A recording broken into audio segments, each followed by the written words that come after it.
Eu quero falar sobre 7 escolhas para as melhores conquistas. E essas orientações, elas não saem da cabeça do pastor. Elas não saem da mente do pastor, elas saem exatamente das Escrituras. E algo que nós precisamos colocar em prática. Porque o tempo que estamos vivendo é um tempo de dúvidas, um tempo de dificuldade, um tempo de aflição. Muitas pessoas estão tomando decisões erradas. E as suas decisões erradas levam, muitas vezes, a uma frieza espiritual. E alguns até colocam culpa em Deus. Mas nessa reflexão dessa noite, eu serei breve, essas 7 escolhas para as melhores conquistas. São 7 decisões, 7 escolhas que você precisa aplicar na sua vida. E o tempo que vivemos é um tempo confuso, é um tempo de angústia, é um tempo de provação. Então nós temos que estar sempre vigilantes para as decisões que nós vamos tomar, para que não sejam decisões ou escolhas precipitadas e venhamos a sofrer com isso. Então nós vamos caminhar na palavra de Deus, Efésios capítulo 5, do versículo 15 ao 21. Assim diz a palavra de Deus: portanto, sejam cuidadosos em seu modo de vida, não vivam como os insensatos, mas como sábios. Aproveitem o máximo todas as oportunidades nesses dias maus. Não ajam de forma impensada, mas procurem entender a vontade do Senhor. Não se embriaguem com vinho, pois ele os levará ao descontrole. Em vez disso, sejam cheios do Espírito, cantando salmos, hinos e cânticos espirituais entre si e louvando o Senhor de coração, com música. Por tudo deem graças a Deus, o Pai, e em nome do nosso Senhor Jesus Cristo. Sujeitem-se uns aos outros por temor a Cristo. Sujeite-se uns aos outros por temor a Cristo. Que o Senhor nos abençoe com a sua palavra. Decisões nós tomamos todos os dias. Acredito que amanhã você já deve estar planejando a sua agenda. O que você vai fazer? Vai ao banco? Vai à feira? Vai pagar uma conta, um boleto? Vai trabalhar? Precisa tomar decisões no trabalho. Precisa tomar decisões na área do estudo. Inclusive, estamos sentindo falta de algumas pessoas aqui, porque hoje teve Enem, alguns professores estão aplicando prova e outros jovens também foram participar dessa prova no dia de hoje. Você precisa tomar decisões para 2023, ele está chegando, o que vamos fazer? E muitas vezes o calor da emoção, do tempo que vivemos, um tempo de preocupação política, econômica, financeira, um tempo de medo, um tempo de dúvidas, pode acontecer de isso influenciar as suas decisões. E a pior coisa é tomar uma decisão e depois não ter como voltar atrás. A pior coisa que tem é de repente decidir algo, falar algo, se posicionar diante de um fato e depois você se arrepender duramente. É algo difícil. E há muitas pessoas que amargam a vida porque tomaram decisões lá atrás que não deveriam ter tomado, fizeram algo que não deveria ter feito e hoje carregam o peso das suas decisões. A vida ela é feita de decisões, a vida ela é feita de escolhas. E há escolhas que nos levam ao abismo, há escolhas que nos levam ao sucesso. Então, pensando nisso, nós precisamos nessa noite tranquilizar o nosso coração e pensar o que Deus vai falar à nossa vida hoje, porque eu sei que talvez amanhã você tenha que tomar uma decisão muito séria, e quem sabe você está pensando em tomar uma decisão, e talvez ainda esteja inseguro em relação a isso. A primeira característica que nós podemos tirar desse texto sobre as escolhas para as melhores conquistas, está no versículo 15, que vai dizer o seguinte: portanto, sejam cuidadosos em seu modo de vida, não vivam como insensatos, mas como sábios. Viva de maneira sábia, é a primeira orientação nessa noite, para que você coloque isso no coração. Viva com cuidado. Cristão não pode ser precipitado no falar, cristão não pode ser precipitado em tomar atitudes, muitas vezes no impulso da alma, da emoção. Você pode exatamente sofrer. Não viver de uma forma como os insensatos. O que é uma pessoa insensata? É que não mede consequência. Ele faz sem medir o preço que vai custar aquela decisão. Nós que somos cristãos e temos o Espírito Santo como nosso consolador, tudo que fazemos precisa ser decisões sábias, pensamentos em tempo de tranquilidade, pensamento em tempo de confirmação do Espírito, porque são decisões que tomamos que muitas vezes nos levam ao abismo. Pode colocar para mim o primeiro ponto, por favor? Qual atitude você precisa deixar de fazer hoje? É uma decisão. Qual atitude você precisa abandonar hoje, para que a sua vida realmente avance? Qual atitude você precisa tomar hoje?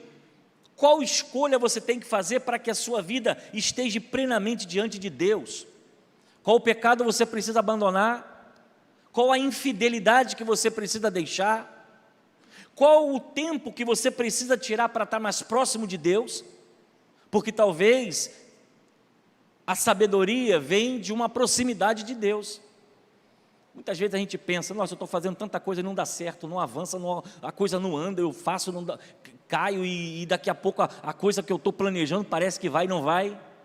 Talvez falte a você parar um pouco e buscar de Deus a verdadeira orientação para a sua vida.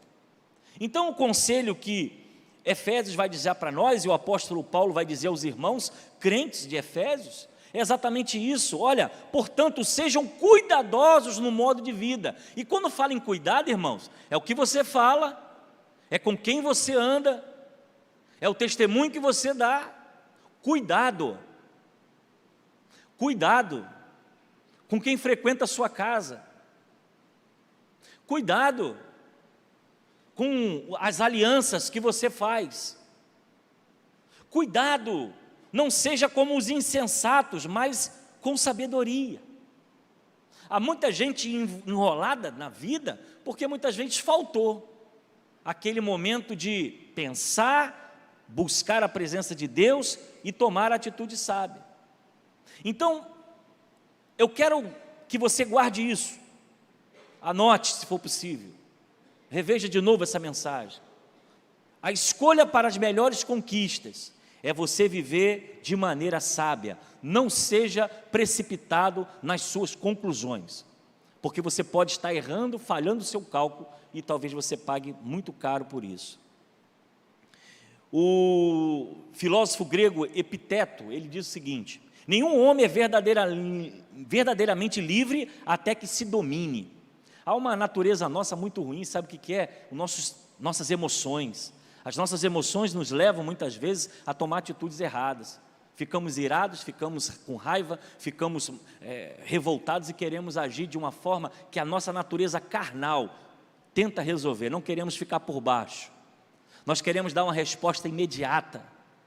Nós queremos solucionar o problema e às vezes nós pagamos caro com isso. Destruição da família, mágoas dentro de casa, relacionamentos com os filhos quebrados, relacionamento entre marido e mulher ferido, problemas no trabalho, porque não temos a sabedoria. Precisamos dominar a nossa natureza. E o cristão precisa verdadeiramente respirar 3, 4, 5 vezes antes de tomar qualquer decisão, porque a sua decisão influencia a sua vida, influencia o seu testemunho, quem você é diante de Deus. Segundo, orientação no versículo 16, que diz assim: aproveitem o máximo todas as oportunidades nesses dias maus. Que conselho necessário hoje. Agarre as oportunidades. Oportunidade surge e às vezes ela vem e não volta.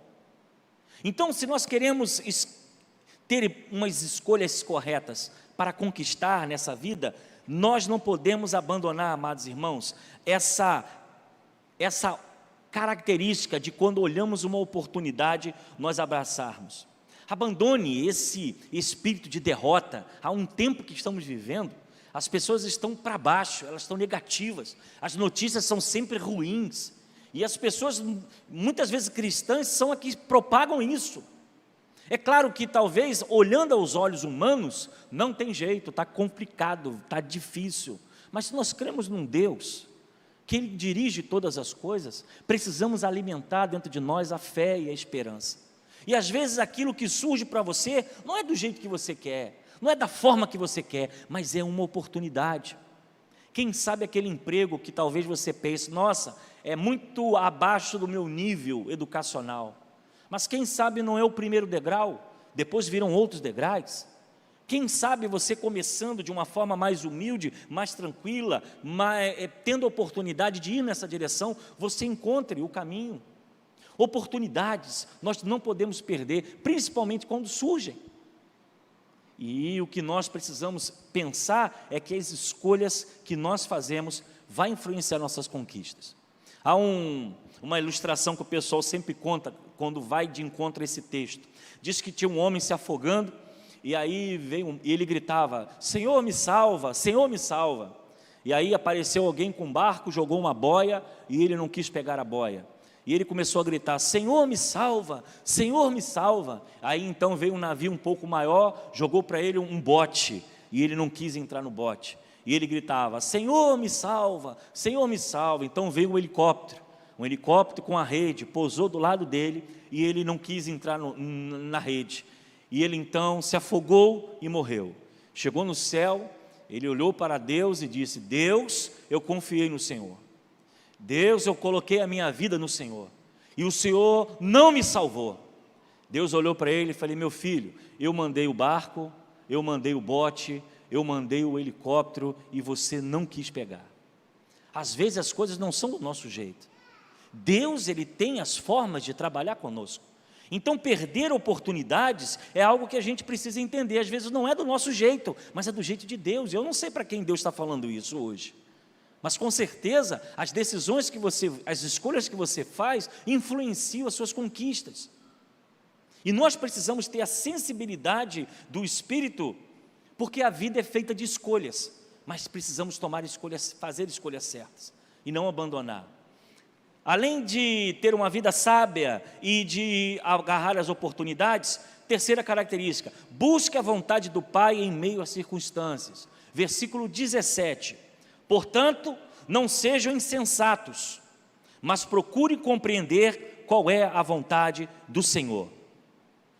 Por que eu estou passando tal situação? Você já fez essa pergunta? Eu muitas vezes já fiz na minha vida essa pergunta. Por que eu estou passando por isso? Eu não gostaria de passar, mas eu estou passando. E às vezes a gente não entende de imediato, porque nós temos um plano, né, de vida perfeita, e às vezes não é. As perguntas hoje que se fazem é o que vai acontecer com o Brasil, e por que o candidato que estava apontando não ganhou. E essa pergunta é, onde está Deus? Onde está Deus no meio das orações? Onde está Deus no clamor do povo? Onde está Deus porque permitiu isso acontecer? Nós não sabemos. E não sabemos ainda o que vai dar essa história. Mas a questão é, nós precisamos buscar a vontade de Deus em meio às circunstâncias. E eu falei pela manhã que quando o povo de Israel foi liberto do Egito, no meio do caminho o faraó endureceu o coração. E foi atrás do povo. E aí a gente pensa, como pode? Deus libertou, mas o texto vai dizer que ele endureceu o coração. E como ele liberta e ele endurece o coração, porque Deus faz isso. Deus tem os seus meios de trabalhar, nós não sabemos. Mas quando estamos em apuros, quando estamos em dificuldades, quando temos que fazer escolhas, meus amados irmãos, busque a vontade do Pai em meio às circunstâncias. Portanto, não sejam insensatos, procure compreender a vontade do Senhor. Uma coisa é certa, o desemprego chega, Deus está conosco. A doença chega, o Deus da cura está conosco. A porta se fecha, o Deus da provisão está conosco. As coisas estão difíceis, Deus está conosco. A doença chega, o Covid chega, fecha a igreja, Deus está conosco. Essa é a nossa fé. Então faça a escolha certa, busque a vontade do Pai em meio às circunstâncias, ore. Clame ao Senhor, está fora de controle, eu não sei o que fazer, eu não sei como agir, mas saiba que a vontade de Deus não pode ser frustrada. O que Ele tem para mim, o que Ele tem para você, Ele vai cumprir. E o que Ele tem para a igreja, o que Ele tem para a nossa nação, Ele vai cumprir. Os seus planos não fogem aos seus controles, e é isso que nos faz levantar a cabeça, estar feliz, porque eu sei quem tenho crido, e Ele é poderoso para fazer muito mais. E é nessa fé que a igreja marcha, vence, caminha e avança, mas busque a vontade de Deus em meio ao seu deserto. Busque a vontade de Deus quando o mar estiver fechado. Busque a vontade de Deus quando o maná não chegar. Busque a vontade de Deus quando era necessário sair água da pedra. Busque a vontade de Deus e Ele irá cumprir os seus propósitos. Quarto conselho, busque a plenitude do Espírito. Versículo 18, eu estou na Bíblia direto. Não se embriague com vinho, que leva à libertinagem, mas deixe-se encher pelo Espírito. Fugir do hedonismo, fugir dos prazeres carnais, fugir de momentos de prazeres apenas, mas buscar verdadeiramente, deixar ser cheio do Espírito Santo, viver uma espiritualidade verdadeira, não religiosa ou denominacional. Isso é humano, isso é carnal. A verdadeira espiritualidade é Jesus Cristo ir na minha casa, com a minha família, buscar a presença de Deus. Eu falei pela manhã, fica todo mundo preocupado. Como é que vai ficar a educação? Como é que vai ficar não sei o quê e não sei o que lá. Irmãos, a educação cabe ao pai e à mãe em casa. Eu disse isso de manhã. Não é a professora da escola que vai educar o seu filho. Quem educa é pai e mãe. E vó também. Vó é boa. Eu fui criado com vó. Mamãe trabalhava, vovó estava lá. E quando tinha uma ripa de caixote, meu irmão, aquilo cantava que era uma beleza. Quem educa, quem cuida dos princípios, do caráter, da moral, é pai e mãe. É você sentar com seu filho e falar, por que essa borracha chegou aqui? Isso aqui não é seu? Você trouxe isso da onde? Da escola? Devolve. Quem faz isso é pai e mãe. Começou a bater pezinho, eu quero. Como é que é? A gente está terceirizando as coisas. Às vezes quer jogar na escola bíblica dominical, 1 horinha de culto da manhã, para educar seu filho as coisas de Deus. Você tem que sentar com seu filho na beira da cama e explicar a ele as coisas de Deus, ler a palavra, orar com ele, ensinar ele a orar, agradecer pela comida, agradecer lá na merenda que ele leva para a escola. E se ele ganhar um dinheirinho, você ensina ele, filhinho, tira um pouquinho aqui e dá para Deus, porque é assim que é a vida cristã. Isso não vai ser professor de escola que vai fazer. Então, nós precisamos trazer isso no nosso coração, buscar a plenitude do Espírito, não a carnalidade, não as coisas humanas, não a revanche, não o troco, não a justiça humana. É Deus, é o Espírito Santo. Aqui ele vai dizer, não se embriaga com vinho, porque isso é humano, é natural, isso é passageiro, isso tira o controle, mas se encha do Espírito. A luz prevalece no meio das trevas. E tem aquela música, deixa a pequena luz brilhar, que é o Espírito Santo dentro de nós. Uma vida cheia do Espírito é uma vida poderosa. Uma vida cheia do Espírito Santo não tem feitiçaria, não tem Satanás, não tem diabo, não tem olho gordo, olho magro, olho fino, não tem, porque o nome de Jesus é sobre todo nome. Não tem ninguém contra você, não tem ninguém que possa armar cilada contra você, porque você crê num Deus que é o Deus dos exércitos, que cuida, que ampara, e que uma pessoa cheia do Espírito Santo faz tudo. Não é se encher dos prazeres humanos, é se esvaziar dos prazeres humanos e se encher do altar de Deus. Se você quer tomar decisões certas, nessa noite, busque a plenitude do Espírito Santo, orando, jejuando, se aproximando de Deus na igreja. Quinto, já estou chegando no final, cultive intencionalmente a sua espiritualidade. Na Bíblia, versículo 19,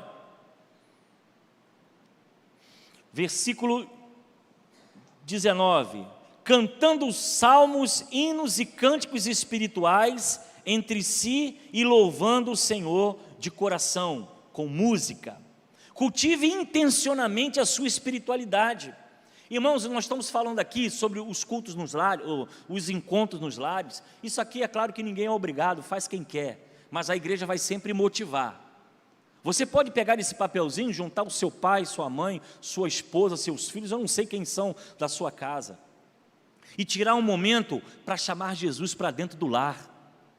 Eu tenho a certeza que quando Jesus sentar na mesa da sua casa, ou no sofá da sua casa, as brigas vão cessar, os palavrões vão cessar, as ofensas vão cessar, a violência física não vai ter espaço, não vai dar espaço para adultério, não vai dar espaço para mentira, mas Jesus precisa fazer parte da sua casa.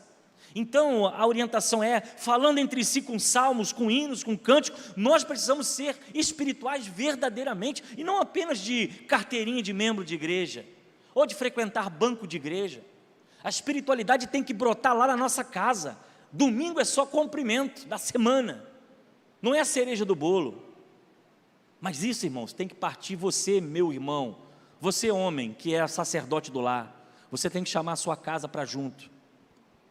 Você, mulher, que eu sei que você é espiritual, talvez seu marido não esteja tão preocupado com isso, mas você também é responsável pela sua casa, chamar a sua casa para a presença de Deus, oração, meditação, leitura bíblica, ofertas, votos, Jesus, devocional. Isso só faz quem quer se aproximar de Jesus. E essa é uma das decisões para grandes conquistas. Não tem outro segredo a não ser buscar a presença de Deus. Você quer vitória? Clama a Deus. Você quer vitória? Busque o Espírito Santo. Você quer receber cura? Busque o Espírito Santo. Você quer ver sua vida prosperar? Seja fiel a Deus e busque o Espírito Santo. Não tem outro caminho. Sexto, mantenha uma atitude de gratidão. Versículo 20. Por tudo dei graças a Deus, o Pai, em nome do Senhor Jesus Cristo. Aí vem o sexto conselho, gratidão. Irmão, só vem para o culto quem tem coração grato. Estar aqui nessa noite é uma demonstração de gratidão a Deus, não é por causa do pastor, não é por causa do diácono, não é por causa de ninguém não. Eu sempre falo isso aqui, só entra por essas portas aí, quem reconhece que porque está de pé é Deus que sustenta. A gente não trabalha aqui com marketing, fazendo pirueta para chamar a gente não. Aqui é Bíblia, oração e louvor. Mas quando a gente sobe essa rampa, a gente vem com o coração grato. Deus, obrigado. Mais uma semana eu estou aqui. Obrigado, Deus. Lá em casa as coisas estão difíceis, mas tem arroz, tem feijão. Obrigado, Deus. O salário que eu ganho, eu queria ganhar até mais, mas obrigado. É o que eu tenho nesse momento. Mas eu creio que eu vou chegar em um grau maior. Eu vou chegar em uma situação. Coração grato. Coração grato de ver o esposo, esposa, o filho na igreja. Só entra pelas portas do altar, na casa de Deus, quem tem um coração grato. Quem não tem, fica em casa. Quem não tem vontade para vir para culto. Quem não tem gratidão e reconhecimento da generosidade de Deus não é fiel. Porque eu sempre falo, dízimo não é uma pagar nada, você não paga nada, dízimo é fé, dízimo é doação, dízimo é reconhecimento, é generosidade. Eu sou dizimista porque eu reconheço que tudo que eu tenho, que foi Deus que me deu. Isso eu aprendi com minha mãe, sentado no banco, desde pequenininho. Não cheguei a fazer isso com meus filhos não, porque não precisou. Mamãe chegava assim, hora da oferta, ela tirava da bolsinha dela, de couro, 2 moedas, botava na mão do embaixador, falava assim, vai lá na frente entregar. E eu era tímido, gente, vocês não me conheceram, tinha medo de falar com as pessoas, tinha dificuldade, depois Jesus me transformou, tinha vergonha de andar no meio da igreja, para entregar a oferta, e eu ficava danado com aquilo, desde pequeno. Está aqui a moedinha, leva, e minha mãe me ensinou, e quando dormia no culto, era uma cotovelada na costela. Está dormindo por quê? Olha para frente, dormia em casa. E era assim, não tinha moleta, não tinha salinha. Salinha, nem sei quando inventaram a salinha, mas no meu tempo tinha salinha não. Você ficava do lado da mãe ali até o culto acabar. Não era isso, Geraldo? Família da Geraldo é enorme, era o banco inteiro. Era assim que a mamãe cuidava, não era? O banco inteiro, todo mundo aí. Então, irmãos, nós precisamos manter esse sentimento de gratidão, uma vida satisfeita. Está difícil para todo mundo, não é só para você não, meu irmão, está complicado para todo mundo. Viver com um tanque cheio, Tanque cheio, né? Tanque cheio, né? Quem tem carro aí entende o que é tanque cheio. Vai tranquilo, toca o barco, não para nem para olhar onde é que tem posto de gasolina. Agora tem gente que anda para,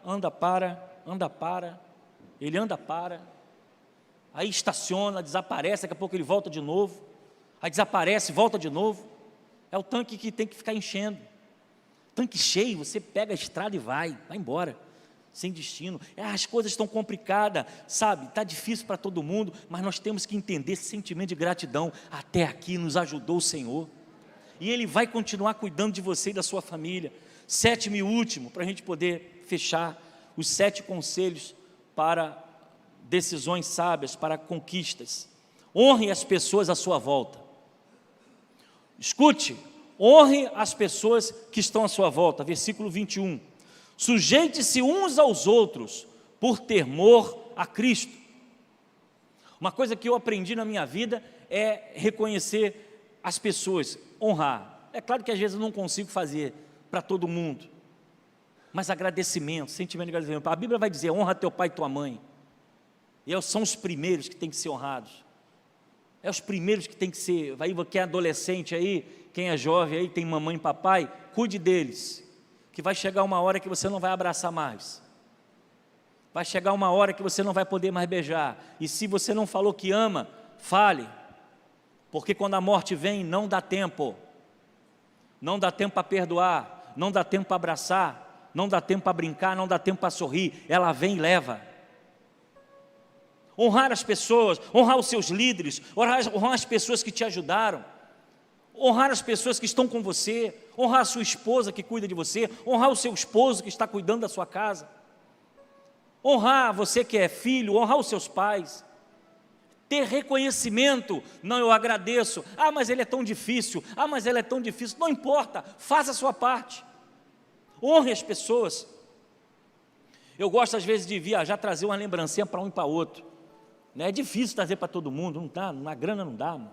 Até que eu queria, se fosse bala até é fácil, dá o bombom do acolhimento aí, mas às vezes não, lembro de alguém, toma aqui, eu trouxe para você, para honrar, para reconhecer, olha, fulano, está aqui, trouxe para te ajudar. Hoje é dia do Diácono Batista, nós não fizemos nenhum movimento, mas vamos fazer domingo que vem, para honrar esses irmãos, que têm um cargo, que têm uma função, que se dedicam à igreja, que estão às vezes aqui no dia que você não está, que tem que resolver problemas difíceis, e às vezes a igreja nem sabe, fazem isso por amor, precisam ser honrados. E eu sempre fiz isso aqui todos os anos, nunca falhou, ou é um presentinho, ou é alguma coisa, agradecimento, e assim é os líderes da igreja, os pastores da igreja, os seminaristas da igreja, e por aí vai. Nós precisamos ter sentimento de gratidão. O mundo está tão sozinho, tão isolado, o mundo está tão egoísta, cada um pensando o seu, primeiro o meu, e não quero saber do outro.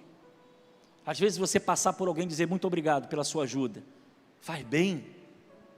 Saí do Uber, hoje saímos do Uber, meu carro quebrou, bateu num buraco lá, Deus abençoe lá o buraco, não vou amaldiçoar, tem que tomar posse do que eu estou falando aqui agora, ser grato.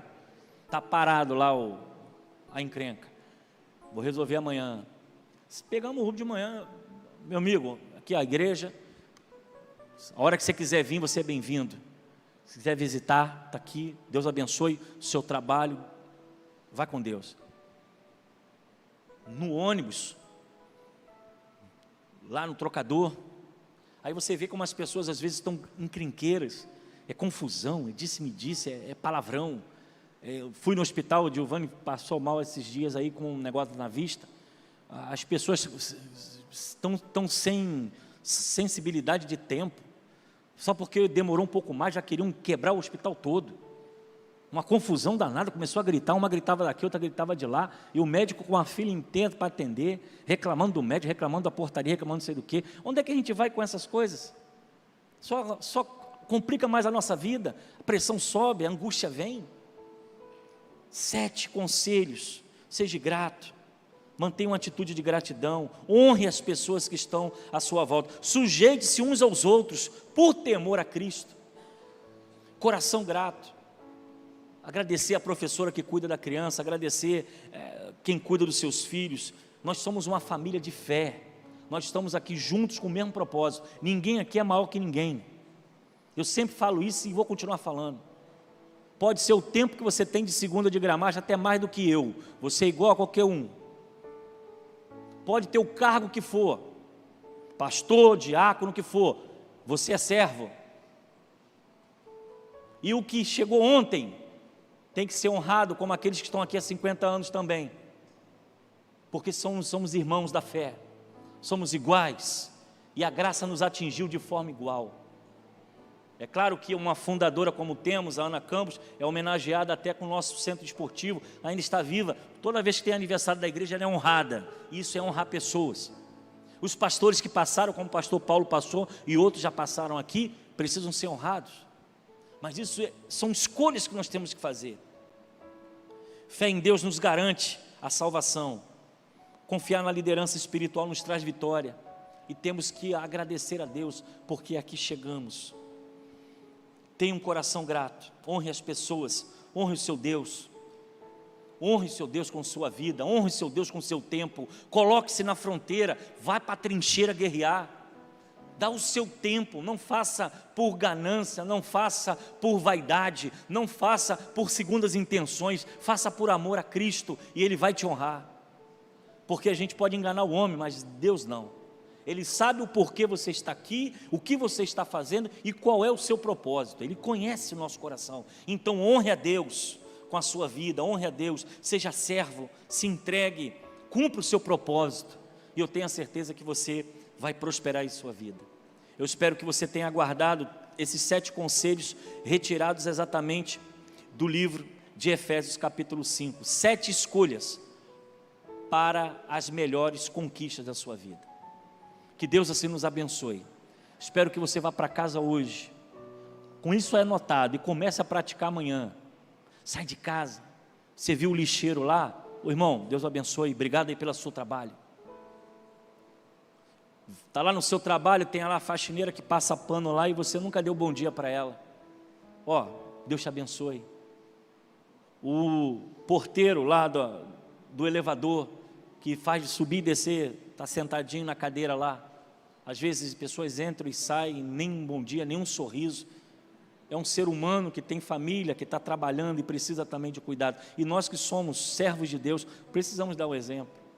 Então faça isso, transforme essa segunda-feira no melhor dia da sua vida. Mas saia daqui com gratidão.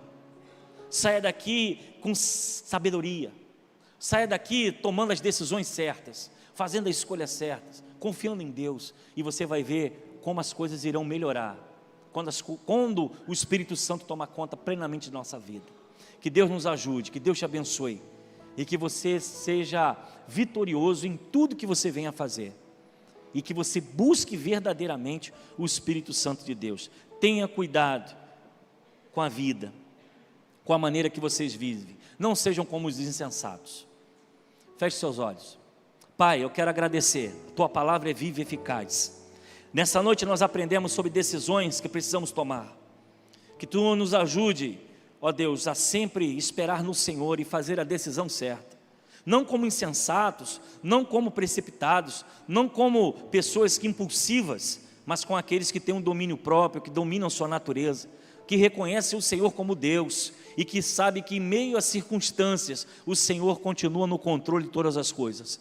Abençoe sua igreja, aumente a nossa fé, força para vencer, força para viver, nos dê fôlego de vida e nos ajude, ó Deus, a abençoar as pessoas que estão à nossa volta, pessoas que precisam dos seus cuidados. Nos ajuda a ser agente de transformação, a começar em nossa casa, na nossa família, na nossa semana, no nosso dia. Que toda a honra e glória seja dada ao Senhor, que a paz e a graça do Senhor Jesus repouse sobre nós. É o que eu oro e te agradeço, no nome de Jesus, amém.